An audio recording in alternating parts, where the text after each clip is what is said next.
Muito obrigado. Boa noite. Muito bom. Já pode colocar o slide? Então, em primeiro lugar, queria agradecer muito o convite para estar aqui com vocês, participando desse congresso de educação aqui de Diadema. E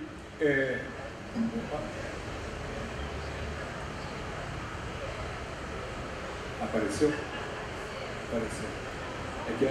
Será que dá para trazer o computador aqui? Não sei se dá. Então, é uma alegria estar voltando a Diadema.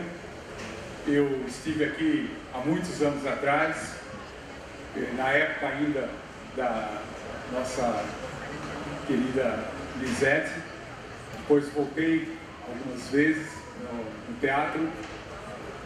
E então é uma alegria estar participando aqui desse momento.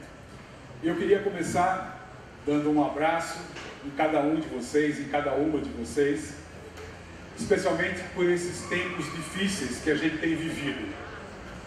Mesmo quem não foi contaminado pelo vírus, mesmo quem não perdeu um ente querido, deve estar sentindo, a gente sente uma certa angústia, não sei como dizer, eu não sei se vocês conseguem me enxergar aqui na frente. Dá para perceber que eu tenho mais de 35 anos ou não? Não, obrigado. Depois você ganha um livro autografado. Então, quando a pandemia começou, eu estava com 64, portanto já do grupo de risco, e eu fiquei afastado. Mas eu não deixei de participar de HTPC, ATPC, GEIF, JORF, como é que você chama aqui? Hora Atividade, como é que você chama aqui? HTPC. E quase toda HTPC que eu participava, tinha um professor que chorava, um professor que se emocionava, porque estava pesando, está pesando. Né? Eu acho que a gente tem que se acolher muito. As aulas começaram que dia mesmo? 6. Vocês têm feito, já faziam isso, estão fazendo isso, e a gente tem que fazer mais, né, esse acolhimento aí dos nossos alunos, que precisam tanto.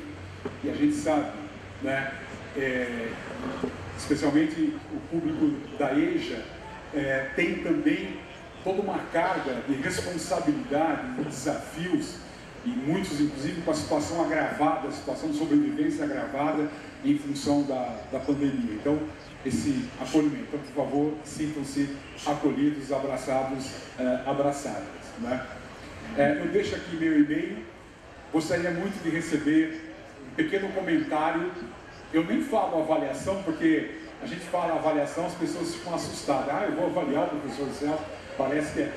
Mas um pequeno comentário, porque vocês sabem que tem coisas que nós fazemos em sala de aula, e queira ou não queira, nós estamos numa situação aqui de sala de aula, embora com as suas especificidades. Tem coisas que nós fazemos em sala de aula que nós não percebemos, mas os alunos percebem, ou não percebem. Como é que a gente sabe? Um dos indicadores são aquelas festinhas onde eles imitam a gente. Já viram isso ou não? Né? É impressionante como eles pegam, né? Então, se vocês puderem mandar um pequeno bilhete, professor, gostei disso, professor, não gostei daquilo, professor, o senhor podia fazer assim, vocês estão me ajudando a me tornar um professor melhor, um ser humano melhor, tá bom? O Anísio Teixeira diz que... sim, está aqui, obrigado. Só existirá democracia no Brasil no dia em que se montar no país a máquina que prepara as democracias. E que máquina seria essa? Esta máquina é a da escola pública. Não é que Anísio Teixeira, esse grande educador brasileiro, morto pela ditadura militar, um grande defensor da escola pública, e vocês sabem, escola pública de qualidade incomoda muita gente. Né? E apagaram, mataram Anísio Teixeira, como tantos outros, mas Anísio Teixeira tinha uma determinação muito grande pela escola pública. Por quê? Ele não era contra a escola particular. A escola particular tem um papel. O velho Marx, na crítica ao programa de Gotha, já colocava É importante que a educação não fique só na mão do Estado. Mas a escola pública é a escola de todos. Então, isso leva, né, a essa concepção de democracia. Eu estou há 48 anos no magistério. Há algum tempo eu achei a minha agendinha. Será que vocês... Ah, já tem ali, né? Você coloca, tá bom. E eu achei a minha agendinha e está lá, no dia 13 de fevereiro de 1975, 7h30 da manhã, foi a minha primeira aula como professor de profissão, na gloriosa ET Lauro Gomes, aqui em São Bernardo, onde eu tinha acabado de me formar. E tem alguém que fez a ET aqui? Você deve ser uma pessoa muito legal, muito bem preparada. Então, olha a loucura. Eu me formei em junho de 74, tive 6 meses de treinamento didático, e no dia 13 de fevereiro de 75, eu estava em sala de aula, dando aula para alunos que tinham a mesma idade que eu, até mais velhos do que eu. Foi assim que eu comecei. De um jeito super errado, mas foi assim, né? E nesses meus 48 anos na docência, os melhores professores que eu conheci foram forjados na escola pública. Foram formados na escola pública, justamente por esse desafio. Eu trabalhei em escola particular, fui até diretor de escola particular, católica. E a gente sentia esse drama. A mensalidade era um impeditivo de acolher todos. Então, na escola pública não, nós acolhemos a todos. Então, por isso que ela é a grande máquina da democracia. Mas observem, escola pública não é apenas a escola que a mantenedora é pública. Escola pública, fundamentalmente, é aquela que tem um projeto a serviço da res pública, da coisa pública, do interesse comum. Não basta a mantenedora ser pública. Eu queria parabenizar vocês, porque se vocês estão aqui, isso significa que vocês reassumiram a docência, não é verdade? Quem tinha que pedir demissão, já pediu demissão e não está aqui. Não é assim, gente? Um professor que está em dúvida se continua ou não no magistério, deve pedir demissão ou não? O que vocês acham? Ele está em dúvida, continua ou não, deve pedir demissão ou não, gente? Não. Né? Oi? Eu também não pedi. Quem de nós, em algum momento, não teve uma dúvida, uma crise, né? Se ele não vai pedir demissão, ele deve pedir o quê? Além de pedir aumento, ele deve pedir o quê? Ajuda. Ajuda para quem? Para quem que ele vai pedir ajuda? Os colegas. Tá. Tem uma relação bacana aqui, olha. Para os colegas, isso é muito importante. Às vezes a gente despreza os colegas, pode ser os grandes parceiros. Psicóloga, para o padre, para Deus, né? Para quem mais a gente pode pedir ajuda? Para a coordenação. Oi? Os estudantes, interessante, os estudantes. É incrível. O Martin Buber, no livro que se chama Histórias do Rabi, ele tem uma passagem muito bonita. Ele diz assim: o mestre orienta os discípulos, e nos momentos de depressão, os discípulos reorientam o mestre. Vale a pena ouvir de novo ou não? Martin Buber, Histórias do Rabi. O mestre orienta os discípulos, e nos momentos de depressão, os discípulos reorientam o mestre. Eu fico até arrepiado, porque isso aconteceu comigo. Momentos difíceis da minha vida, eu fui resgatado pelos meus alunos. Só que tem uma coisa: para isso acontecer, você tem que ter estabelecido um vínculo antes. Se você for um dador de aula, um tomador um piloto de livro didático, isso jamais vai acontecer. Oi, professor. Uma pessoa que você pode pedir ajuda é o seu eu mais jovem, de quando começou. Você ter sonhado estar no lugar que você está. Ótimo, muito bom. Muito bom. Rubem Alves diz que toda vocação nasce, e eu acrescento por minha conta, ele nunca ficou bravo comigo, nunca reclamou disso, e se mantém. Então, mas a frase dele é: toda vocação nasce de um grande amor, de uma grande esperança. Você colocou uma coisa muito legal, porque nos momentos de crise é importante a gente lembrar das origens, mesmo também no casamento. Não é o meu caso, porque o meu casamento é perfeito, né? Mas nos momentos de dificuldade mesmo, lembra como a gente se conheceu, como é aquela... E no caso, né, o que te levou, aquela primeira chama que te levou a ser professor? Isso é muito legal, muito importante isso. E no caso que você falou do psicólogo, se eu fosse o ministro da educação, eu colocaria uma bolsa análise para o professor. Um dinheiro que o professor só poderia gastar com analista. O que vocês acham? Estou brincando ou estou falando sério? Seríssimo. Porque eu entendo que o professor não tem direito de descarregar nos alunos as suas frustrações, os seus ressentimentos, as suas questões mal resolvidas. Só que o problema é que a análise é uma coisa muito boa, mas é cara da análise. Então, enquanto não venha a bolsa análise, né, votem para mim ser ministro, para mim ser ministro tá bom, já perdeu, para eu ser ministro. Eu tenho um problema, você tem dois, né? Começou mal. Mas isso é muito, enquanto não vem a bolsa análise, é muito importante tudo isso. Vamos procurar ajuda. Agora, aquele colega que tem clareza que não quer mais ser professor, tem clareza, né? Deve pedir demissão ou não, gente? Sim ou não sim? Sim. Um professor que não quer mais ser professor, ele pede demissão, ajuda ou atrapalha? A quem? Todos. Vamos falar quem? Em primeiro lugar, os alunos, que vão se ver livres daquela...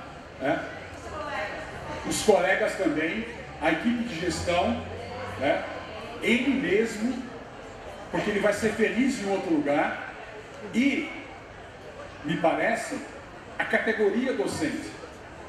Porque se ele pede demissão, ele vai liberar uma vaga, não é verdade? E essa vaga, das duas, me parece, ou vai ser preenchida por alguém que quer ser professor, o que é muito bom, ou não será preenchida. E aí vai denunciar o sistema. Senhores do sistema, ou vocês formam melhor o professor, ou vocês pagam melhor o professor, ou vocês respeitam mais o professor, ou não haverá mais professor. Portanto, ele ajuda. A pior coisa é o que nem fica, nem sai. Já me informaram que aqui em Diadema não tem esse tipo de professor, né? Lá no livro de disciplina, eu falo o professor Caveirinha. O que é o professor Caveirinha? O professor que já morreu, mas não sabe que morreu. Como não tem aqui, será que dá para pôr, desculpe, dá para pôr a água mais para frente? Para não precisar... Como não tem aqui, eu conto para vocês. As aulas começaram dia 6.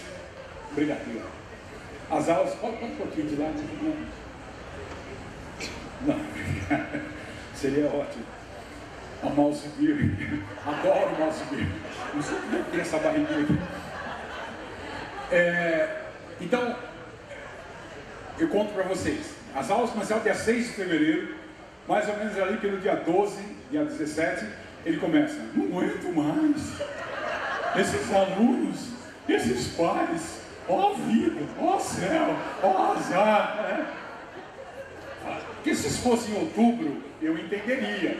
Mas, aí chega para ele e fala, cara, as aulas começaram a 10, você está assim, por que você não cai fora? Ah não, só faltam 17 anos para me aposentar.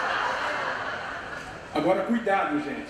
Muitas vezes na escola, de 20 professores, você tem 2 que estão caveirinha e 18 que estão cavernola. O professor não é caveirinha, ele está. Sim ou não sim? A gente tem que considerar, lembra, o professor é o professor e suas circunstâncias. Geralmente essa situação ela foi produzida historicamente. Então é bom a gente devagar com dor. E outra coisa, tem professor caveirinha, Tem diretor caveirinha, coordenador caveirinha, palestrante caveirinha, então é para todo mundo. Mas às vezes numa escola você tem 2 professores que estão caveirinha, de 20, e 18 estão cavernosos. O que são os cavernosos? São os que não estão caveirinha, mas se deixam influenciar. Às vezes 2 desse tipo dão um clima na escola. Gente, quantas vezes a gente vê no HTPC, o professor tem uma prática boa e ele não fala. Não fala por quê? Medo de bullying. Tem colegas fazendo bullying. Você leva uma prática diferenciada, está querendo aparecer, no final do mês seu salário vai ser igual ao meu. Você pensa, você acha que uma andorinha faz verão? Eu também, quando era jovem, eu pensava assim. Veja, o médico descobre uma técnica nova de operar, o que ele faz? Publica um artigo, vai no congresso, comunica. Um professor tem quantas práticas interessantíssimas a gente conhece assim, no miúdo, e muitas vezes o professor não coloca aquilo, porque esses 2 acabam dando o clima. Não pode, gente. Quem está vivo, mas vocês não merecem ouvir isso. Vocês estão aqui é porque vocês de fato são professores e não apenas estão professores. Então, parabéns para vocês. O professor Antônio Nova, da Universidade de Lisboa, que aliás agora ele está na Unesco, e que bom que a Jaqueline vai para a Unesco também, né? O professor Antônio Nova é um dos maiores especialistas do mundo em profissão docente. E ele é que afirma isso. Nada substitui um bom professor. Por quê? Porque um bom professor faz toda a diferença. Mas notem, ele não fala nada substitui um professor. Ele fala nada substitui um bom professor. Por quê? Ser dador de aula, ser tomador de conta de menino, ser piloto de livro didático, me desculpa, mas isso aí qualquer idiota, quer dizer, qualquer pessoa pode ser. Agora, ser professor no autêntico sentido, aí eu quero ver. Professor, o que é para o senhor professor no autêntico sentido? Para mim, professor no autêntico sentido é aquele que está visceralmente, não superficial, está visceralmente comprometido com a aprendizagem efetiva, o desenvolvimento humano pleno e a alegria crítica. As grandes tarefas da escola. O que nós queremos? Que os alunos aprendam para valer, se desenvolvam, sejam gente e que sejam felizes. Só isso que a gente quer. Então o autêntico professor está visceralmente comprometido com a aprendizagem efetiva, o desenvolvimento humano pleno, a alegria crítica de cada um e de todos, através da apropriação crítica, criativa, significativa, agora você não consegue anotar mais, né? Depois eu falo devagarzinho. Através da apropriação crítica, criativa, significativa e duradoura dos saberes historicamente relevantes para a formação da consciência, do caráter, da cidadania e da formação para o trabalho. Aquilo que a gente põe no PPP da escola, sabe como é que é? Vai levar aquilo a sério. Que outra profissão é tão complexa como... isso é ser... Por isso, gente, eu entendo que o bom professor deve ser muito valorizado pela importância da sua atividade. O professor deve ser muito bem informado. Se eu fosse ministro da Educação e tivesse poder para isso, eu colocaria a formação do professor em 8 anos, período integral, com estágio ou residência desde o primeiro ano remunerado. Para mim, a carreira docente deveria ser uma carreira de Estado, dada a sua importância. Não se esqueça, nas próximas eleições, votem. Muito bem remunerado. Por quê? Para trocar de celular toda hora, para andar com roupa de marca, para trocar de moto ou de carro, nada disso. Não é para entrar na... Frei Beto foi muito bom hoje, na volta de Ourinhos, 4 horas e meia de carro, então não tinha tempo, deu para ver o Frei Beto. Aquilo que o Frei Beto trouxe é fantástico, a questão do consumismo. E eu acho que ele não citou, né, ele acabou não citando um filme da Alana, acho que do Instituto Alana, que ele faz parte, que se chama Criança, a Alma do Negócio. Ele falou sobre isso, mas acho que ele não falou do... Vejam esse documentário, como o capitalismo, isso ele falou, como o capitalismo precisa da criança para poder sobreviver. Então, eu não estou falando de ser bem remunerado para entrar no circuito consumista, estou falando de ser bem remunerado para quê? Para trabalhar numa escola só, para ter tempo para estudar, para pesquisar, para atender os alunos, para fazer reunião com os pares, atender os pais se for necessário, para ter acesso à cultura. Foi muito bem colocado aqui, né, essa questão, a não desvinculação da educação com a cultura. Um professor volta diferente depois de um show como esse que a gente viu aqui, de música tão bonito. Um professor, ele volta diferente depois que ele visita um museu, depois que ele vai numa boa peça de teatro, e para isso você tem que ter recurso. E por fim, por tudo isso, é muito respeitado, dada a sua importância para a sociedade. Né? O que apareceu aí? O valor do professor. Até que ponto os professores têm noção da relevância do seu trabalho? Será que a gente tem noção, gente? Até onde vai o nosso trabalho? Uma coisa que me marcou muito, eu estava no interior de Mato Grosso, conhecendo uma escola. O secretário foi me mostrar a escola, e uma escola muito agradável, porque o pé, aquele calor de rachar, mas o pé direito muito alto da sala de aula, clima agradável. Ele falou: professor, por coincidência, o engenheiro que projetou está aqui. Aí ele me chamou e ele contou: professor, uma vez o padre Quevedo, esse engenheiro fez engenharia na Unicinos, que é dos jesuítas ali, São Leopoldo, pertinho de Porto Alegre.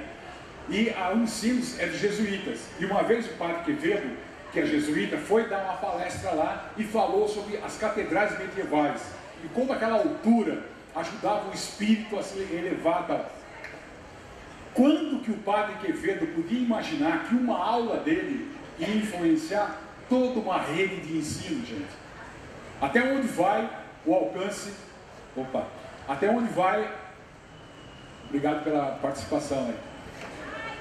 Até onde vai o alcance de um professor? Agora, o que eu entendo também, gente, que muitas vezes o que nos mata não é só a carga de trabalho, mas sobretudo a falta de sentido do trabalho.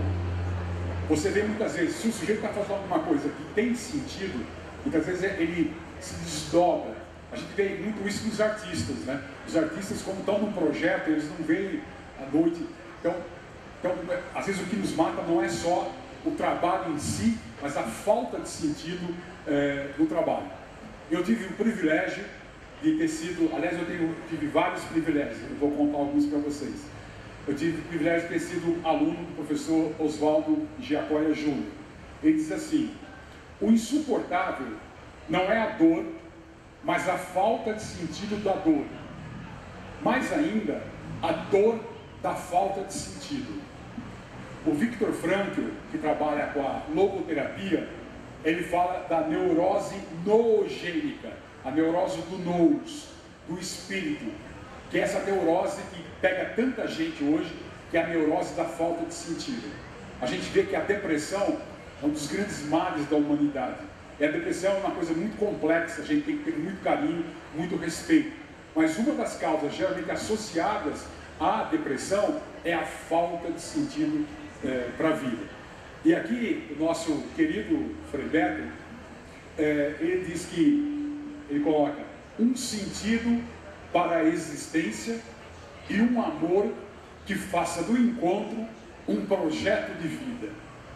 Eis uma enorme demanda diante de raríssimas ofertas.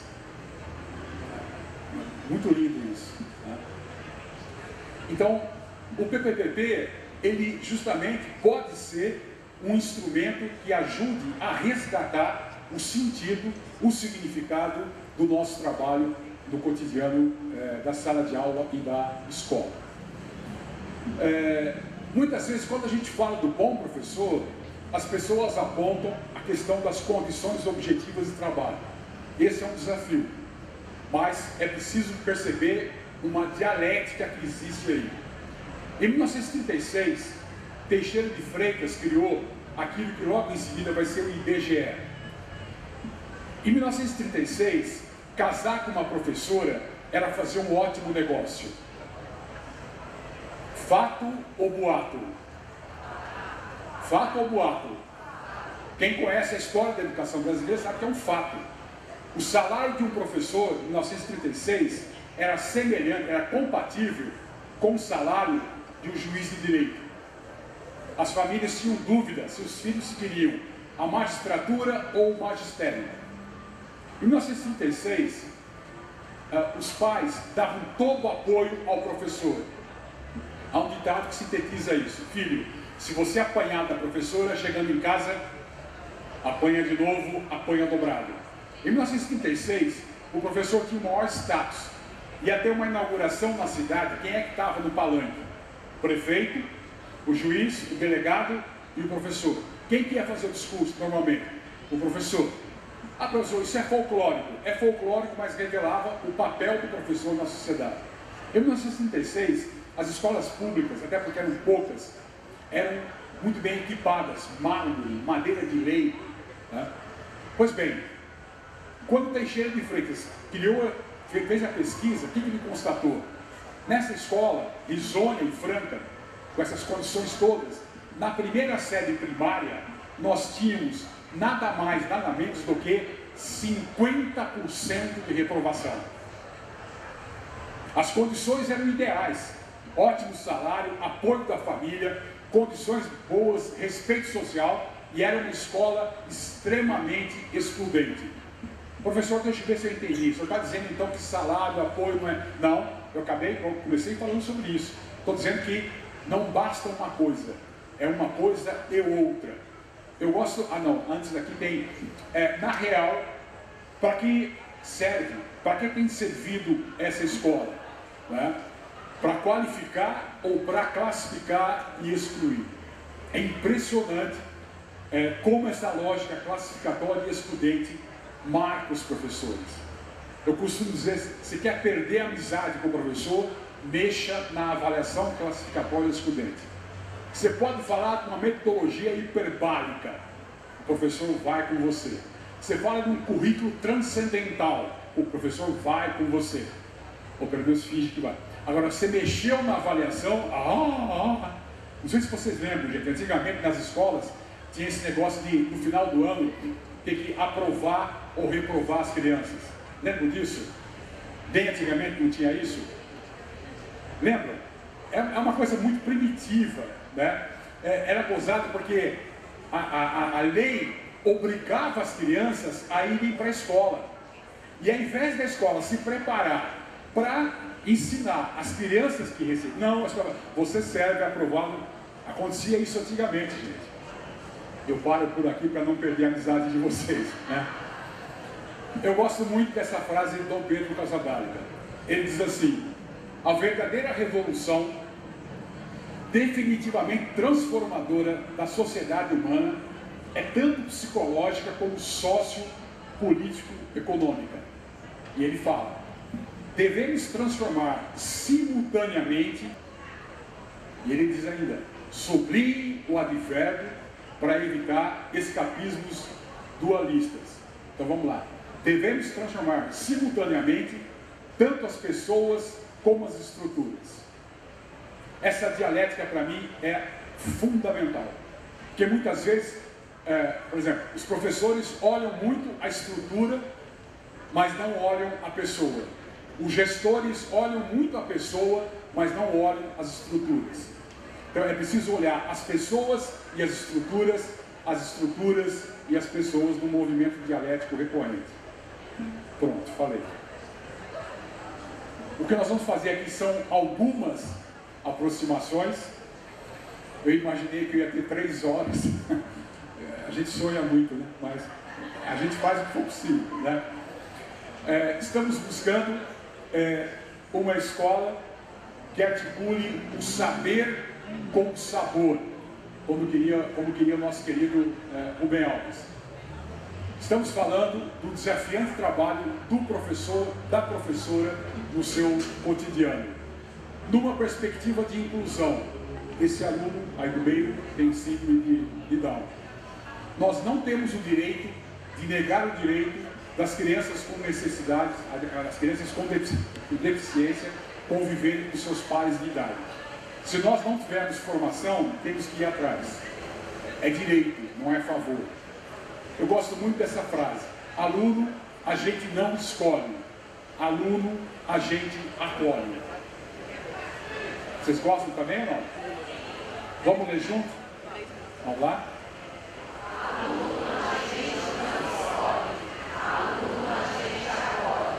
Bonito isso, né?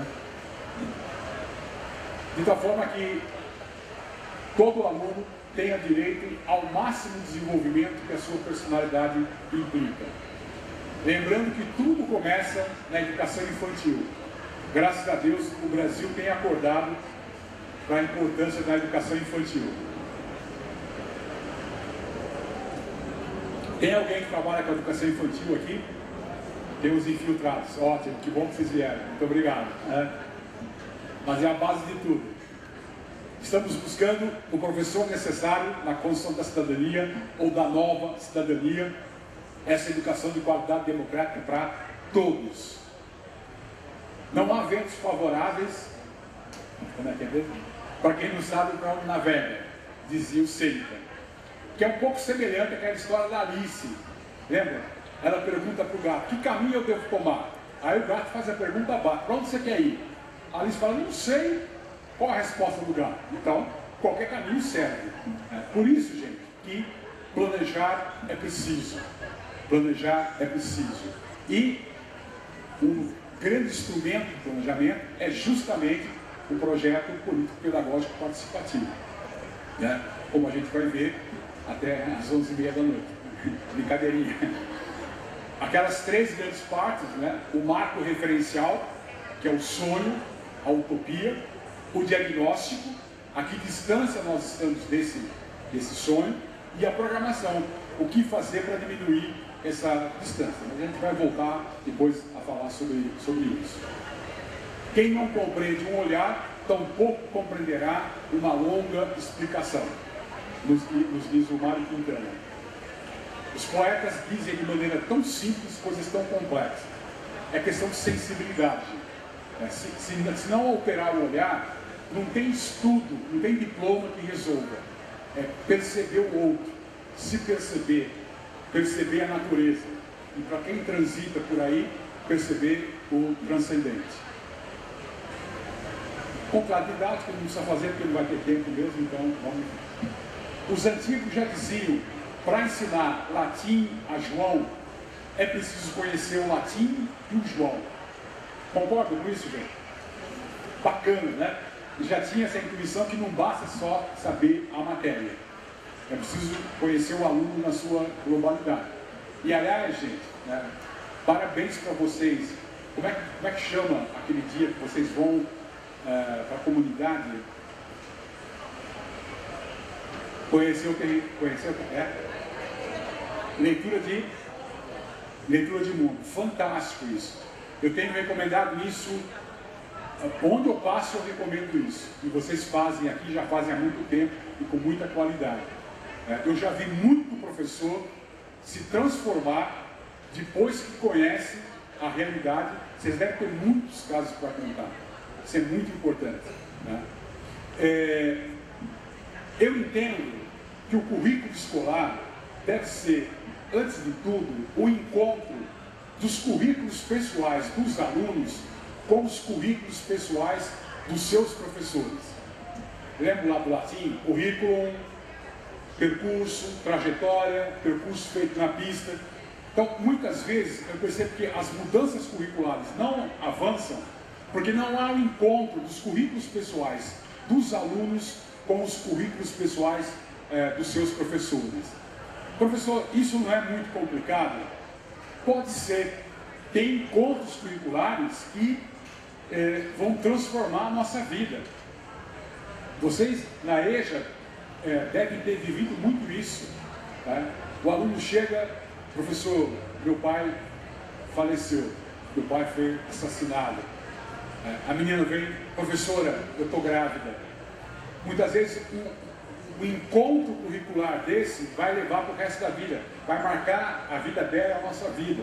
Mas tem coisas muito simples que também podem ser encontros curriculares. Por exemplo, um olhar, um sorriso, uma palavra, uma conversa, uma orientação, uma atenção, uma advertência. Muitas vezes uma advertência para o aluno, se bem colocada, pode ser ótima, desalienar a relação. Um material que o professor leva especialmente para aquele aluno, um momento de convivência fora da sala de aula. Os alunos adoram conviver com os professores fora da sala de aula. Uma atitude, uma iniciativa, um elogio, um incentivo, uma mensagem, um texto especialmente para aquele aluno, uma informação, uma dica, um pedido de desculpa. Mas o professor pedindo desculpa, ele não perde a autoridade, gente? Perde ou não? Pelo contrário, ele afirma a autoridade. Por quê? O que ele diz? Eu não estou preocupado com a minha imagem, eu estou preocupado com um projeto político-pedagógico, com um conjunto de valores. Portanto, ele reafirma a autoridade. Agora, é claro, se toda hora ele está tendo que pedir desculpa, ele precisa de ajuda. Mas vez ou outra, aliás, vocês sabem muito bem disso, ainda mais na EJA. Os alunos passam uma borracha, se você de fato se desculpa, eles passam uma borracha, parece que aquilo nunca aconteceu. Agora, se você é cínico, se você é hipócrita, eles não te embora de jeito nenhum. Eles podem até disfarçar, mas não... Né? Uma brincadeira, um projeto. Então, para educar, é preciso se conectar. Vocês sabem muito bem disso. Aqui, então, seria a hora de a gente se apresentar. Infelizmente, a gente não tem tempo para isso. Mas, pelo menos, sincreticamente. Então, vamos lá. Quem de vocês trabalha com a EJA? Levanta a mão, por favor. Muito bom. Quem de vocês trabalha na educação infantil? De novo, só para ter o cara. Que bom. Com orgulho, ótimo. Primeira fase do fundamental. Segunda fase do fundamental. Ensino médio. Ensino superior. Educação de jovens e adultos. Desculpa, já foi. Educação especial. Educação tecnológica. Educação indígena. Quilombola. Prisional. Falei todas. Quem de vocês é professor há menos de 5 anos? Levanta a mão, por favor. Menos de 5. Vixe, preocupante. De 5 a 10 anos. Ótimo. De 10 a 15. De 15 a 20. De 20 a 25. Serei delicado agora. Mais de 25. A não ser... tem. Eu, 48. A não ser quem estava no fundo, vocês não devem ter visto, mas quem levantou a mão, a primeira, 0 a 5, pouquíssimos. E aí eu não vou resistir, eu vou fazer aquela pergunta também que o Frederico fez. Quem de vocês quer que o filho seja professor, a filha seja professora? Levanta a mão, por favor. Eu também quero. Tá ótimo. Eu me lembro uma vez, a minha filha foi fazer o magistério. Eu tenho 3 filhos. Thiago e Bruno, que são gêmeos, e a Maíra, que é a caçula. E ela foi fazer o magistério. E eu estava em Esteio, pertinho lá de Porto Alegre, auditório lotado, CTG, com 200 pessoas. Aí eu falei, contei, estava faceiro, né? Minha filha vai ser professora. Aí lá no meio uma professora falou, coitada. Aí eu fingi que não vi quem tinha falado. Falei, coitada de quem falou coitada. Porque se falou coitada e está aqui, sinal que é professora. Que moral tem de continuar no magistério alguém que... Peguei muito pesado, né? Não, mas vamos... E só uma coisa, só uma dica, hein? Com a falta que vai acontecer, optar hoje pelo magistério, inclusive, vai ser um ótimo negócio. Além de todas as questões humanas existenciais. Fica a dica. Vou fazer uma pergunta.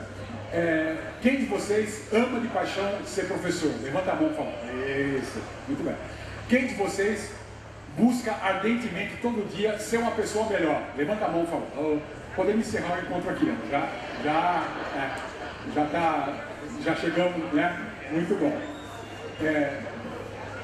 Quer falar? Quem quer fazer pedagogia? Opa, quem quer fazer pedagogia? Ali, olha aí. Que coisa boa. Eu fico muito feliz. Menos de um ano aqui na rede, como agente de apoio de inclusão, eu nunca tinha pensado em fazer pedagogia. Eu falava, não, a sala de aula não vai dar pra mim, porque o professor não é valorizado. Mas eu vi todo o poder de transformação. A minha avó... Pronto, ganhei a noite. Estou arrepiado aqui, velho. A minha avó era professora rural numa cidade bem pequena, de menos de 10 mil habitantes, há 50 anos atrás. E era um único salão para várias séries. E ela não tinha energia elétrica ainda, ela continuava estudando usando candeeiro. Minha mãe até se lembra de uma vez que a minha avó minha mãe criança, minha avó dormiu e o candeeiro pegou fogo e a minha avó acordou assustada. Tudo isso para tentar alfabetizar as crianças, que os pais eram analfabetos, e aí passou para minha mãe, e aí eu falo, eu não quero seguir essa profissão, porque minha avó é minha mãe, eu não vou fazer isso, não sei o quê. E aí... Que coisa boa. Um outro motivo para vocês voltarem em mim como ministro, você sabe que o magistério não acabou, mas muita gente acha que acabou. Se eu fosse ministro, eu ia dar o maior apoio para a volta, não para a volta, mas para fortalecimento do magistério. Eu não sei se os colegas que trabalham na pedagogia concordam comigo. Quem fez magistério é diferente. É diferente. O Cefam, nossa, tem o magistério em geral e tem o Cefam, um projeto fantástico. Bom, que bom, muito lindo. Oi. Quando o Frei fez o comentário, né? A maioria das pessoas não levantaram as mãos, né? E aí eu falei pra ela, eu ficaria muito feliz, eu tenho um filho de 16 anos, se ele chegasse pra mim e falasse, mãe, eu quero ser professor. E ela falou pra mim, por quê? A gente é tão desvalorizado, a gente ganha mal. Aí eu virei pra ela e falei assim, sabe por quê? Porque eu sou tão feliz no que eu faço, eu sou tão realizada, eu amo tanto o que eu faço, que eu tenho certeza que se o meu filho tiver isso, ele vai ser uma pessoa muito importante e maravilhosa. Ele vai sentir o que eu sinto. É isso que eu quero que ele sinta.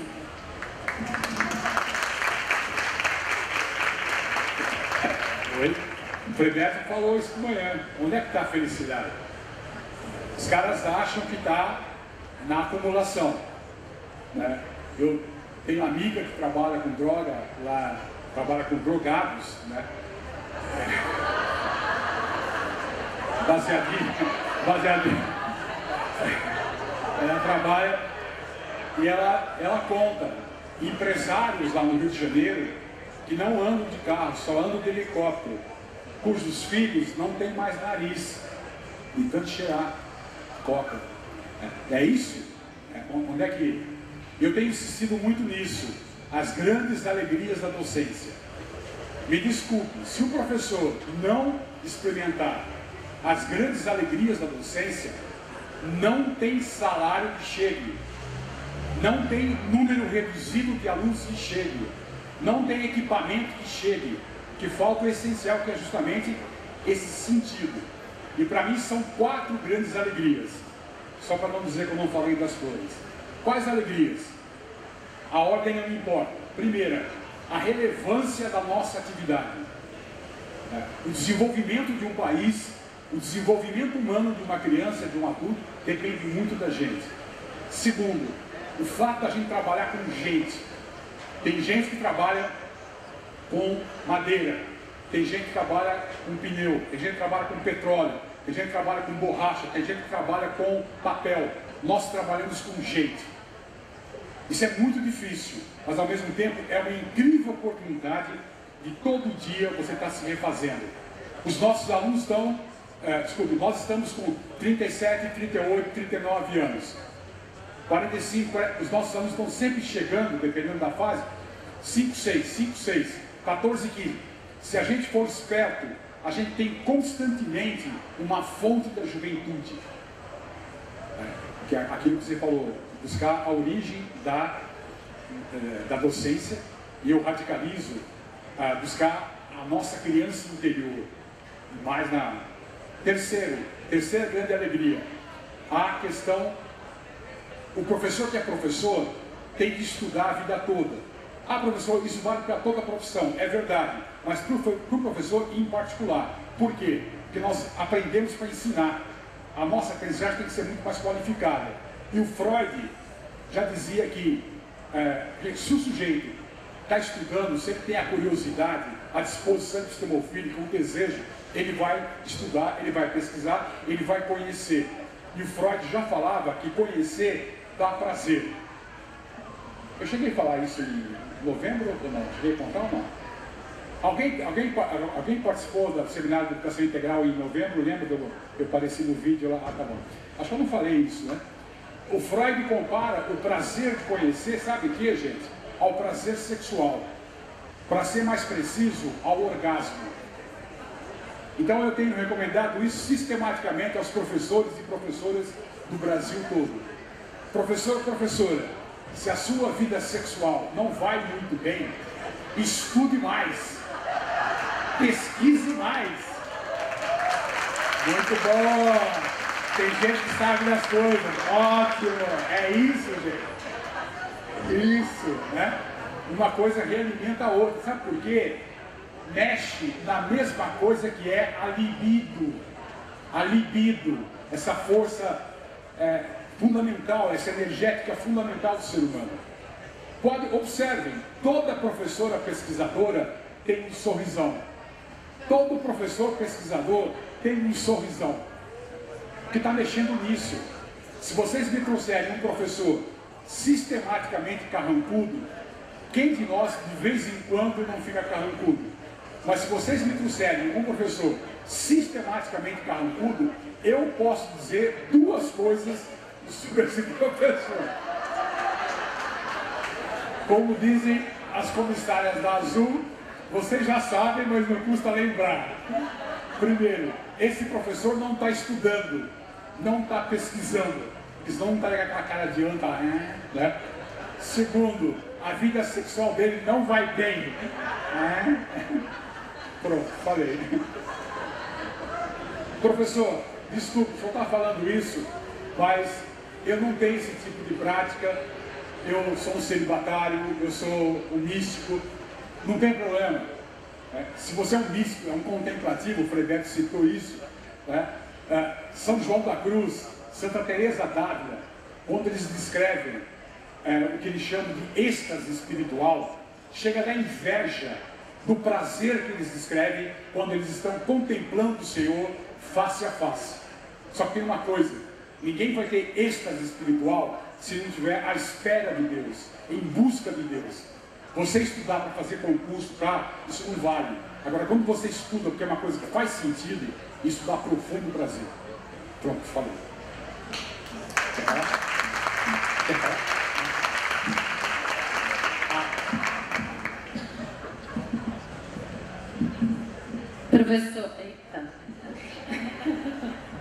Professor, mas eu acho que tem um quinto motivo para a gente ser muito feliz. Principalmente a gente, quando lida com as crianças pequenas, nós somos amados. Porque quando você entra numa sala, eles te amam muito. Você escuta todo dia o quanto você é linda, recebe várias cartinhas de amor e flores. Então eu acho que é isso, é você saber que se você entrou na sala, se você é um bom professor, o quanto você é amado por todos aqueles que estão lá.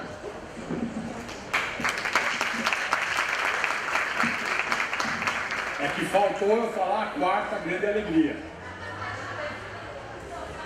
Mas você foi além.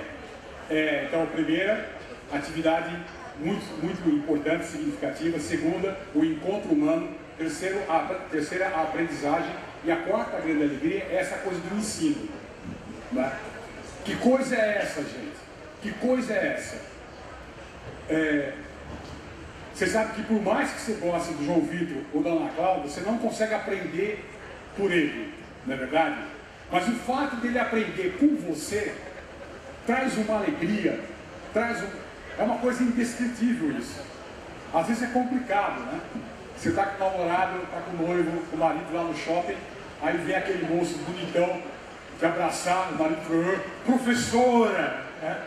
Você foi professora lá na educação e ele marcou, como é bonito, isso não tem preço. Agora você vai além, que é a questão do amor, do afeto.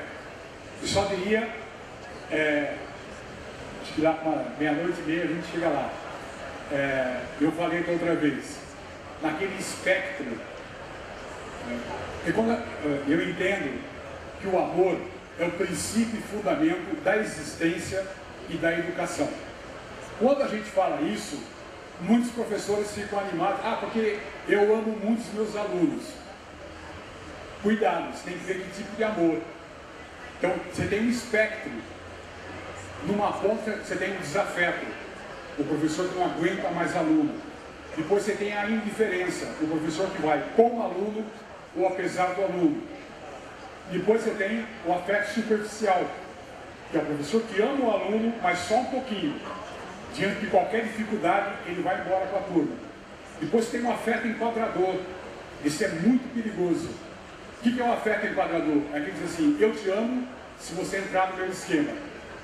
Então, entre a criança e o esquema da escola, o professor acaba optando pelo esquema da escola. Por maldade? Não. O que ele pensa? Todo mundo faz assim, isso não é verdade.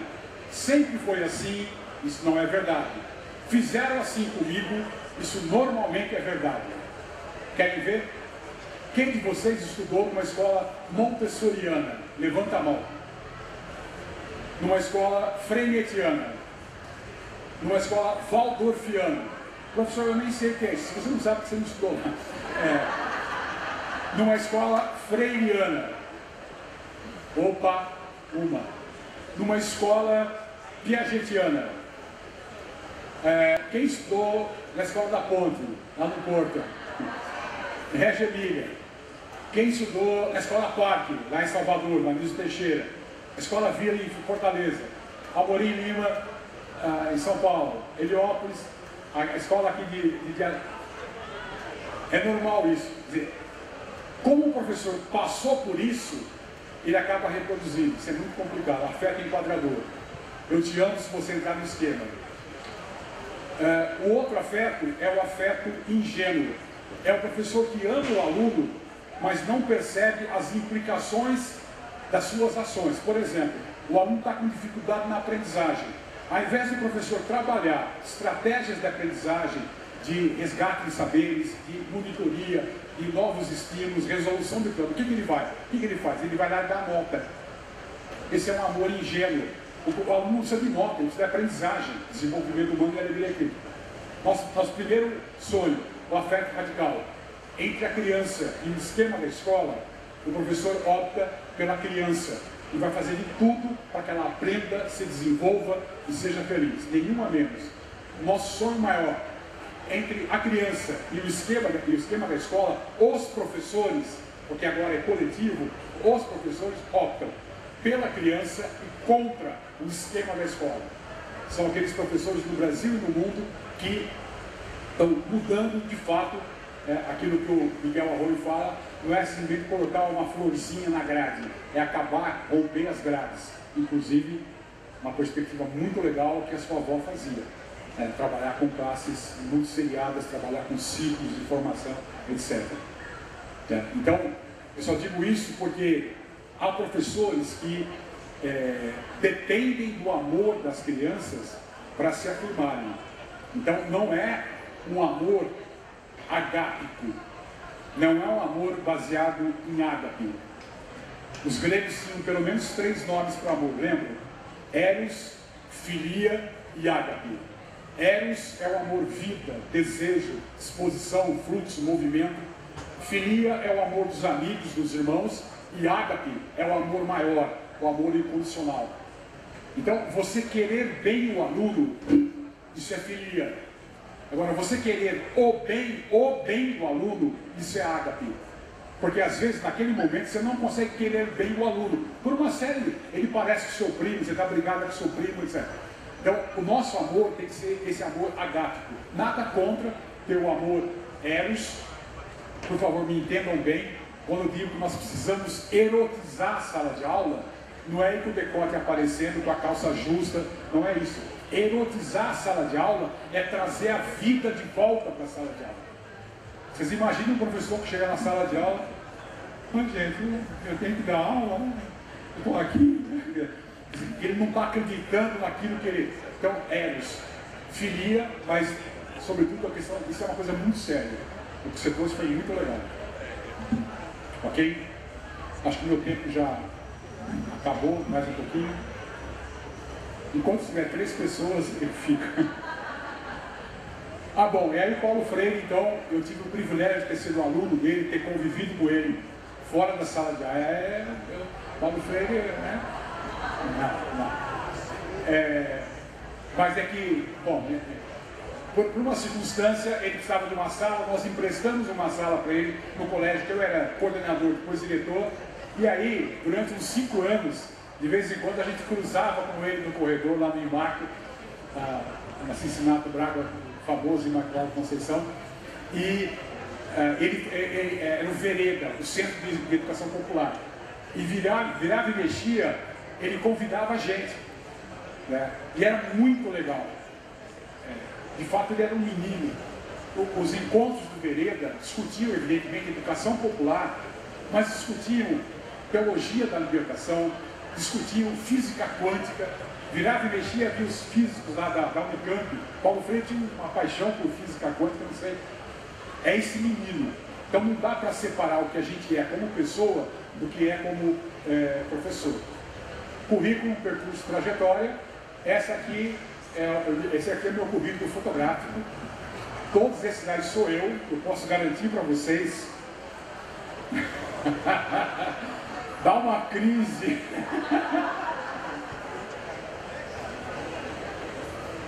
Eu fico muito chateado, as pessoas têm que tirar foto comigo e sempre o celular está com defeito.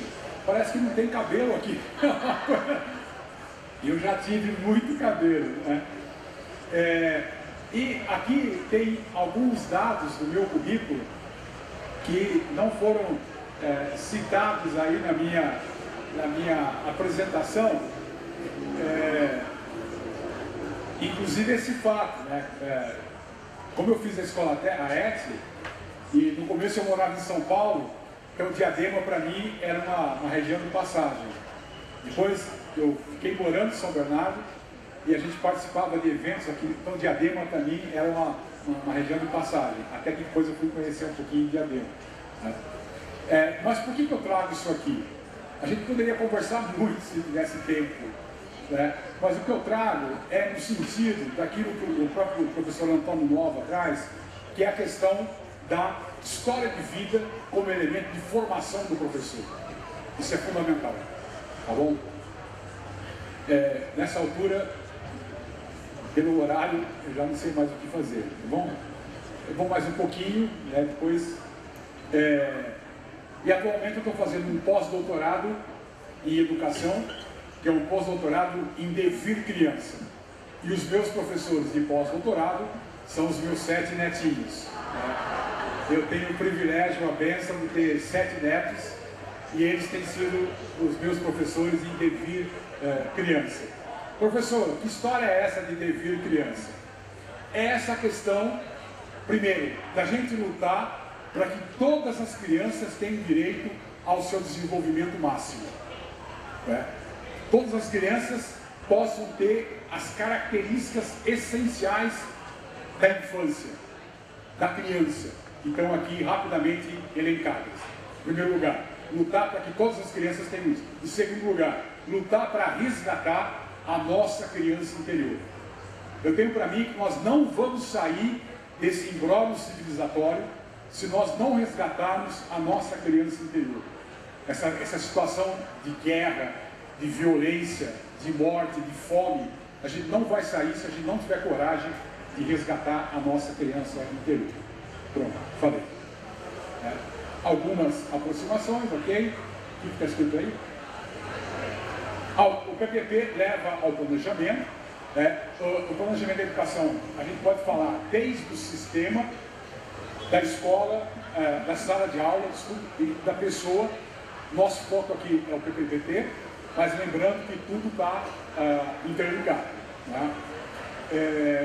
Um elemento muito importante é a ressignificação do planejamento, porque para os professores, o planejamento frequentemente não é um campo neutro. Vamos falar sobre o chat GPT.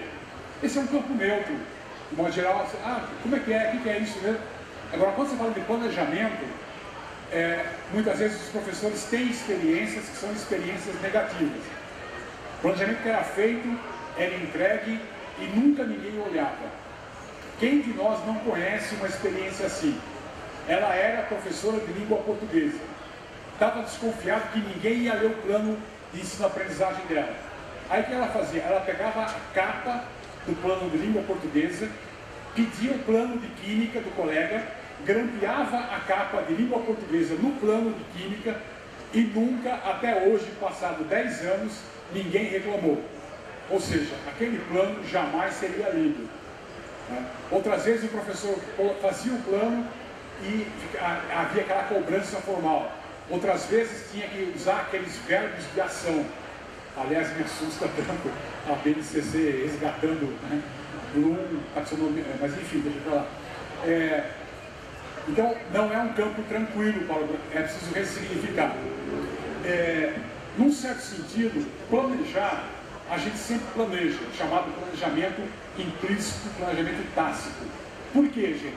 Porque quando traz toda a prática, sempre há uma mediação simbólica, uma representação mental, uma ideia, uma explicação, uma justificativa, uma teoria, um plano.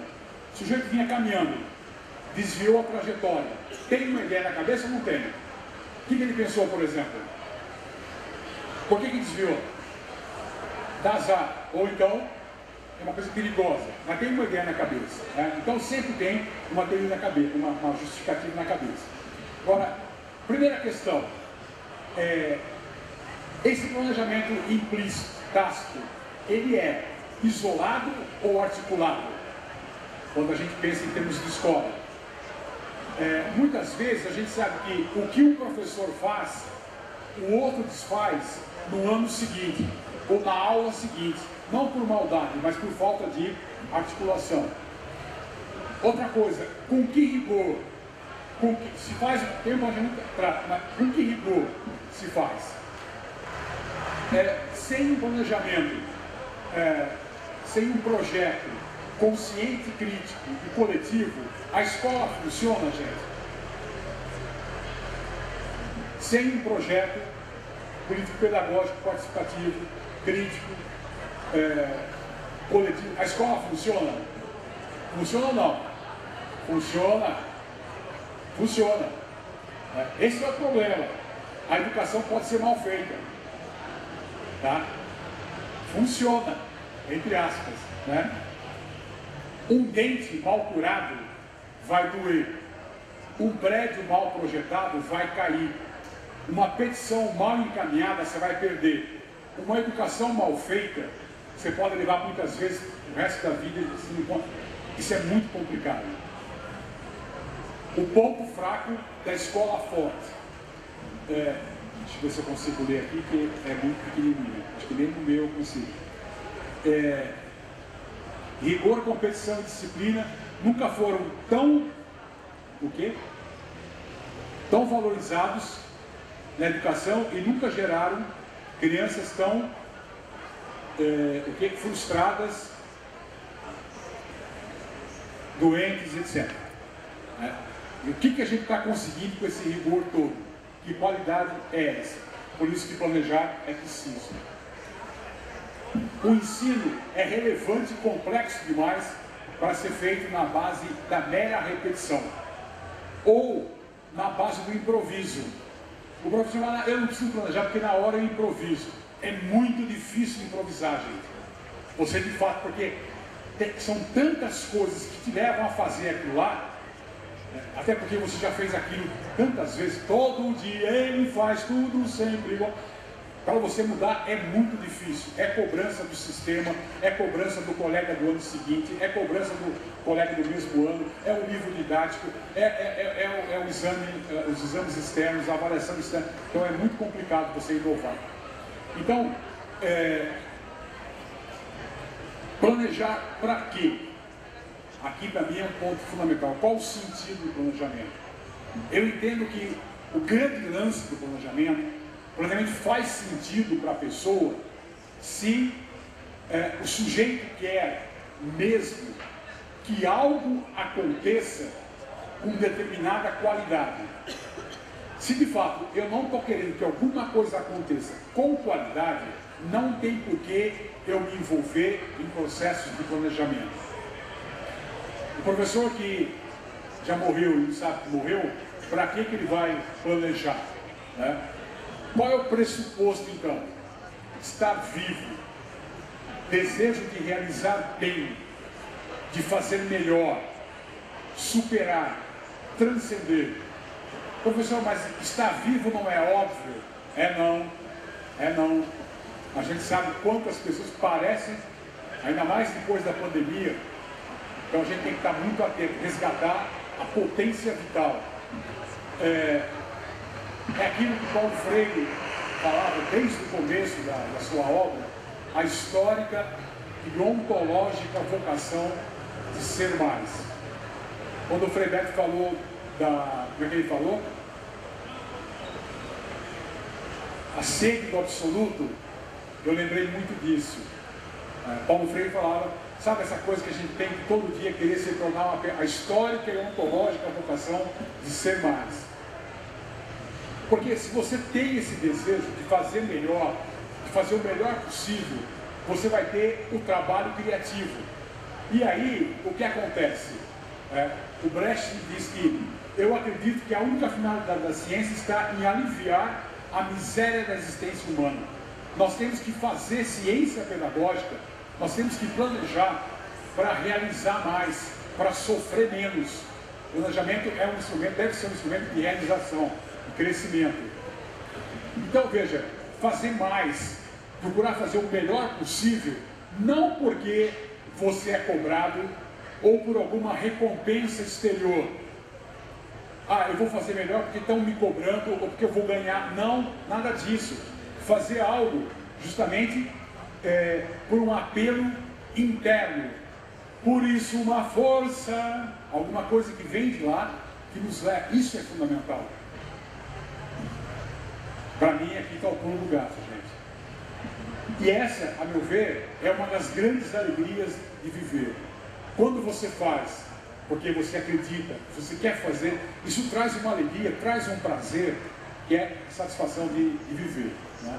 E aí a gente vive aquele tempo aion que falavam os gregos. Os gregos falavam de Cronos, que é o tempo físico, Kairos, que é o tempo oportuno, o tempo da visitação, e aion.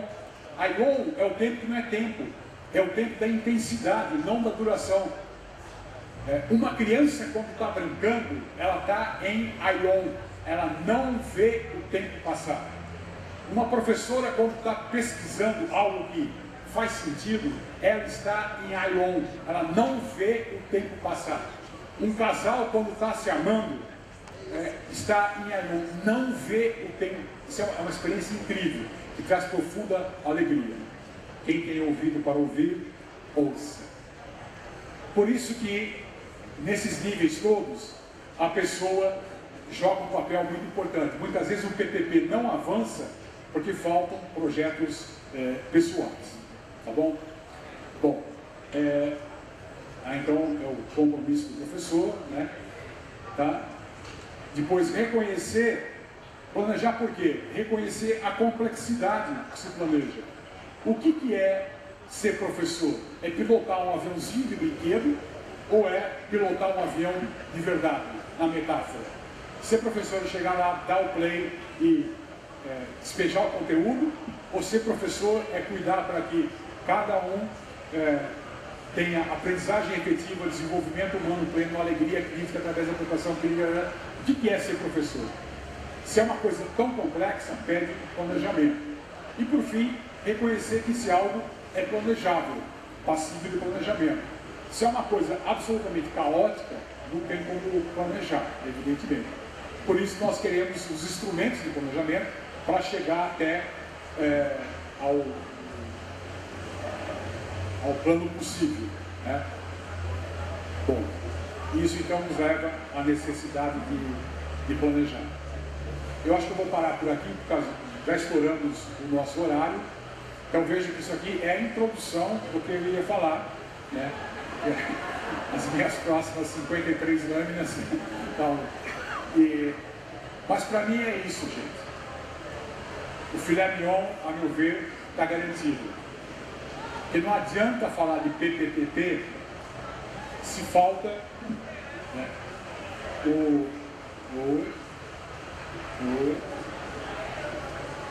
se falta o projeto pessoal, se falta o projeto de vida.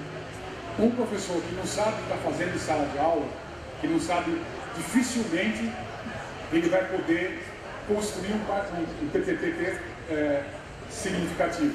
Agora vejam o seguinte, gente. Muito obrigado.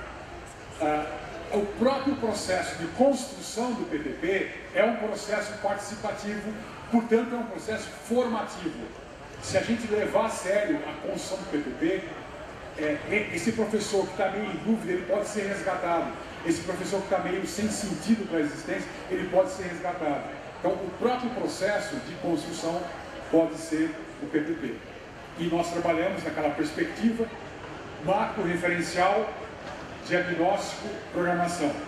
Qual é o sonho, a distância que nós estamos desse sonho e o que fazer para diminuir essa distância. Como é que nós construímos o PPP na linha do planejamento participativo? A participação é essencial. Como é que nós fazemos? Escolhemos as dimensões fundamentais da escola. Por exemplo, relação professor-aluno. Por exemplo, avaliação da aprendizagem. Por exemplo, participação da comunidade. Essas dimensões, muitas vezes são 15, 20, dependendo da escola, da rede. Essas dimensões viram perguntas. Então, como desejamos a relação professor-aluno em nossa escola? Como desejamos a participação da comunidade em nossa escola? Como desejamos a avaliação da aprendizagem em nossa escola?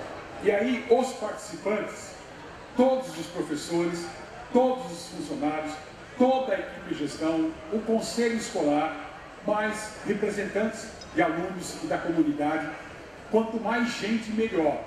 A dificuldade é administrar isso, por isso que cada grupo tem que ver. Então, os participantes, digamos, numa escola nós vamos ter 100 pessoas participando da construção do PPP, entre professores, funcionários, gestores, alunos, conselho, representantes da comunidade. Ok. Então, e nós estabelecemos 15 perguntas, melhor dizendo, estabelecemos 15 dimensões que viraram perguntas. As 100 pessoas terão a oportunidade de responder cada uma das perguntas. Portanto, o que vai surgir do projeto vai surgir a partir do que cada um escreveu no seu papelzinho, ou, dependendo da escola, a tecnologia que digitou lá. Ah, professor, mas tem a merendeira que não sabe escrever. Ela fica fora ou participa? Tranquilo, alguém escuta o que ela digita, escreve, pronto. Aqui, esse material não é obrigatório responder todas, evidentemente. Esse material vai para uma comissão de sistematização, que tem o critério de máxima fidelidade, organiza esse material e devolve para ser analisado. Esse momento é um momento mágico. Já vivi isso muitas vezes. Quando o professor recebe, o pai, quando ele recebe de volta a síntese daquele material, e ele vê que a ideia dele está ali, e fala, isso aqui, não necessariamente com as mesmas palavras, isso aqui fui eu que falei, pronto, você ganhou esse cara. Porque ele sente que aquilo é para valer. Porque se eles escrevem um papelzinho, e aí vem, não tem nada a ver, o que ele vai? Palhaçada. Se você já tinha o PPP pronto, falasse. Não fizer, né? Agora, se ele vê que a ideia dele foi levada em conta, isso cria um vínculo, gente. Esse material vai ser estudado e aí nós vamos na plenária. E a plenária, aí sim, a comissão de sistematização não pode jogar fora nenhuma ideia. tem que organizar. Se forem ideias contraditórias, ela avisa. Em relação à avaliação, tem ideias contraditórias, mas quem vai decidir isso é a plenária. E aí, então, o projeto é publicado e depois vocês têm, como é que vocês chamam, depois a avaliação, né? Com a comunidade, etc., a avaliação e tal. Mas, enfim, então, para nós, o processo de elaboração do PPP é uma coisa bem bacana, tá bom? Eu vou fazer uma coisa agora, nunca façam isso em sala de aula, mas é uma situação de emergência, então, por favor, não olhem, né? O Pai do Céu vai ficar bravo se alguém olhar. Não olhem para a tela agora, gente. Você aí está olhando, opa, não pode olhar, olha aí você, opa, não olha, não olha. Pronto, pode olhar, né? Concluindo, opa, vai acabar. Então, eu deixo aqui a dica dos livros. Esse planejamento, projeto de ensino-aprendizagem, projeto pedagógico, é a grande referência. Na quarta parte, nós trabalhamos especificamente a questão do projeto pedagógico, né? Já deu tempo de tirar a foto? Espera um pouquinho.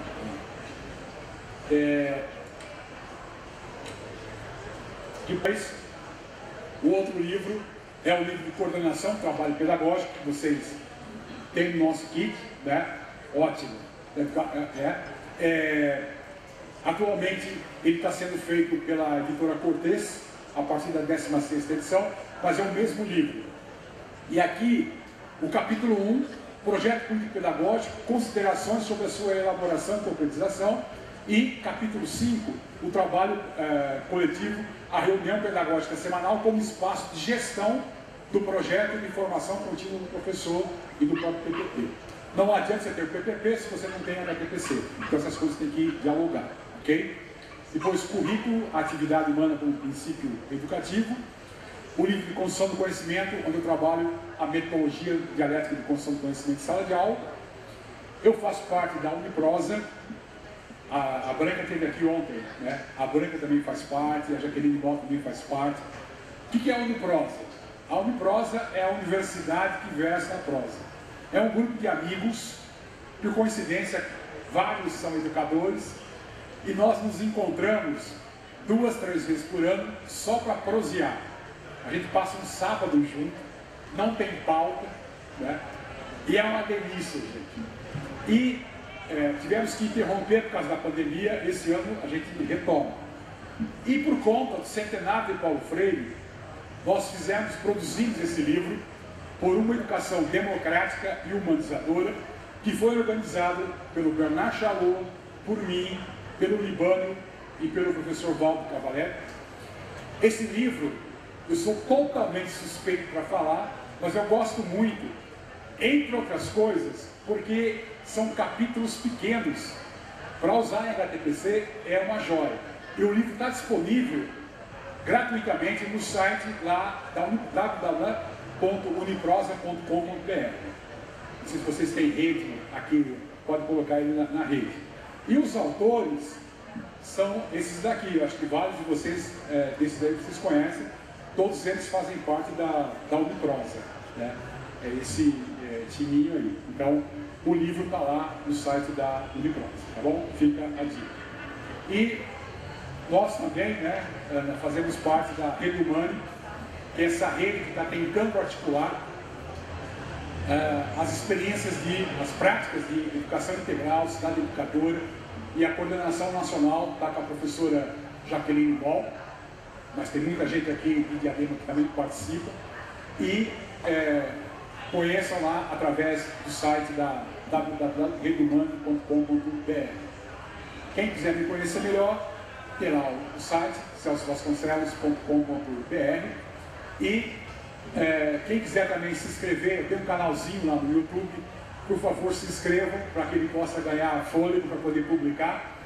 E ontem eu publiquei um videozinho, estava pensando em vocês e estava pensando lá na minha fala lá em Ourinhos, né? E uma amiga, diretora de escola, uma amiga muito querida, ela me desafiou: professor, nós vamos ter aqui, dia 23, planejamento, manda uma mensagem. E aí acabou ficando um videozinho de 7 minutos e meio, não cabia no WhatsApp, aí eu tive que colocar no YouTube por causa do... Ah, tá aí, isso, né? E acho que ficou bacaninha. né? Então visitem lá ou se inscrevam no canal. Para o que eu escrevi aí? Para não esquecer jamais, a gente pode escrever outra história. Na pedagogia da autonomia, toda hora Paulo Freire fala isso. O mundo não é, o mundo está sendo. Isso é fundamental. Se eu digo que é assim, acabou. Se eu digo que está sendo assim, pode ser mudado. O mundo não é, o mundo está sendo. E eu entendo que o PPPP pode ser um instrumento que nos ajuda a esse processo de mudança, tá bom, gente? De transformação. Então, muito obrigado pela atenção de vocês.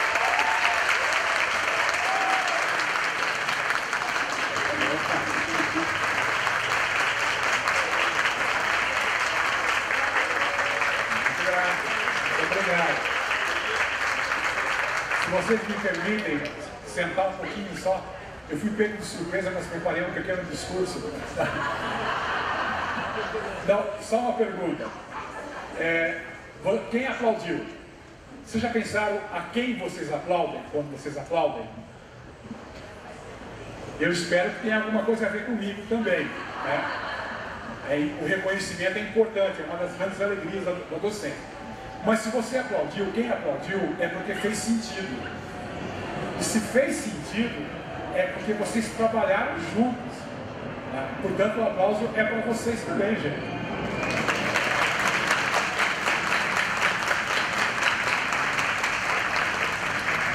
Muitíssimo grato, e na minha condição de ex-seminarista, vamos em paz e o Senhor nos acompanhe.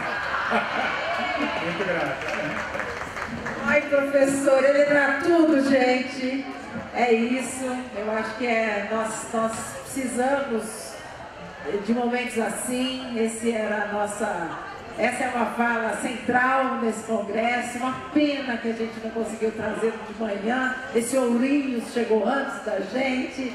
Mas a gente não nos faltará a oportunidade de você estar conosco, mesmo que seja na telinha, desse HTPC coletivo, para que a gente fale todo mundo junto e misturado, porque essa sua fala é poderosa, ela toca no coração da gente, porque é disso que se trata. O que nós estamos fazendo aqui, que cidadania é essa, né? E é nessa perspectiva que esse congresso montou essa barraca na chuva, no sol, é que nós estamos aqui para a gente pensar e refletir sobre quem somos nós como educadores. Então, uma grande honra tê-lo aqui, uma alegria, que bom, né? Essa noite tranquila e serena, com o Celso Vasconcelos aqui com a gente. Obrigada, gente.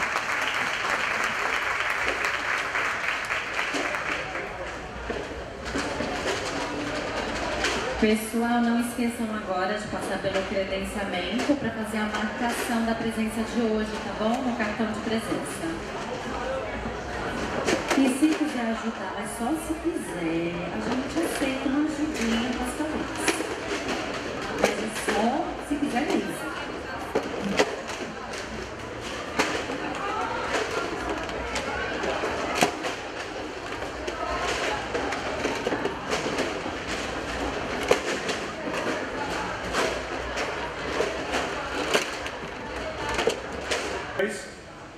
O outro livro é o livro de coordenação, trabalho pedagógico, que vocês têm no nosso kit, né?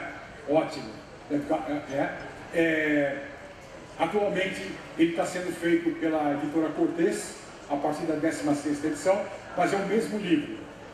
E aqui, o capítulo 1, projeto político-pedagógico, considerações sobre a sua elaboração e concretização, e capítulo 5, o trabalho coletivo, a reunião pedagógica semanal como espaço de gestão do projeto de formação contínua do professor e do próprio PPP.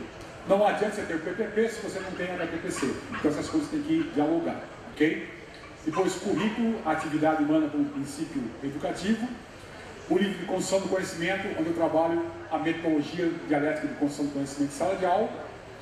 Eu faço parte da Uniprosa.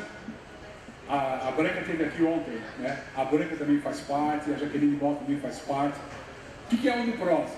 A Uniprosa é a universidade que versa a prosa.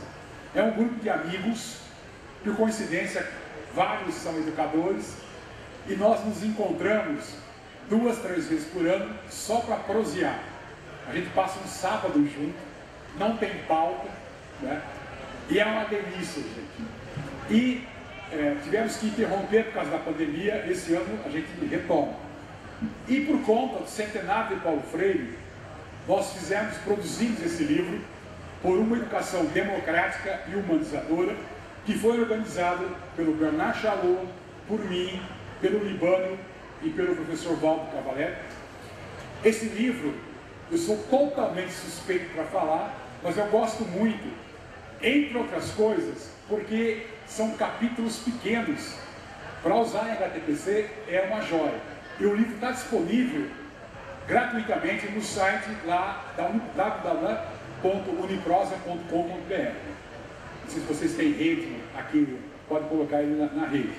E os autores são esses daqui. Eu acho que vários de vocês, desses aí vocês conhecem, todos eles fazem parte da Uniprosa, né?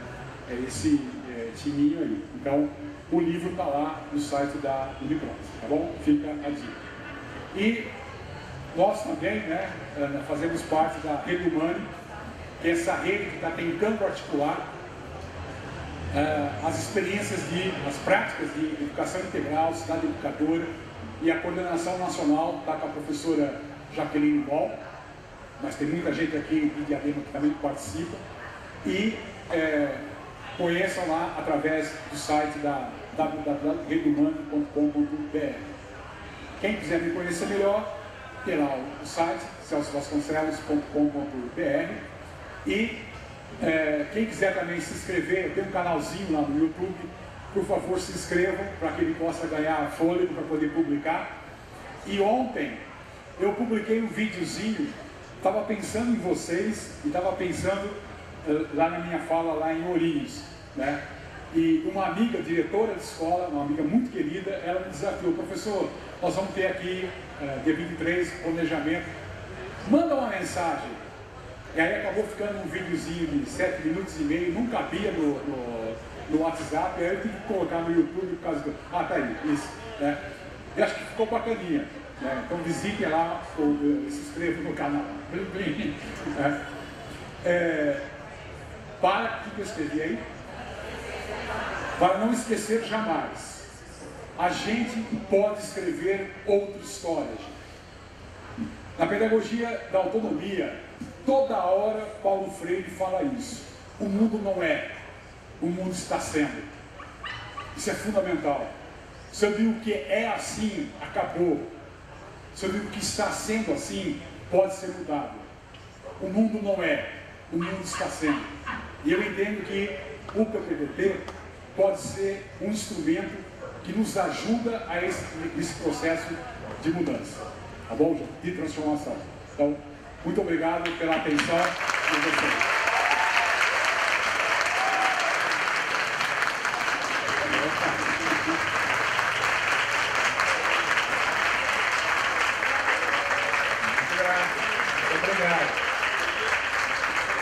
Se vocês me permitem sentar um pouquinho só, eu fui pego de surpresa, mas preparei um pequeno discurso. Não, só uma pergunta. Quem aplaudiu? Vocês já pensaram a quem vocês aplaudem quando vocês aplaudem? Eu espero que tenha alguma coisa a ver comigo também, né? O reconhecimento é importante, é uma das grandes alegrias da docência. Mas se você aplaudiu, quem aplaudiu é porque fez sentido. E se fez sentido, é porque vocês trabalharam juntos, né? Portanto, o aplauso é para vocês também, gente.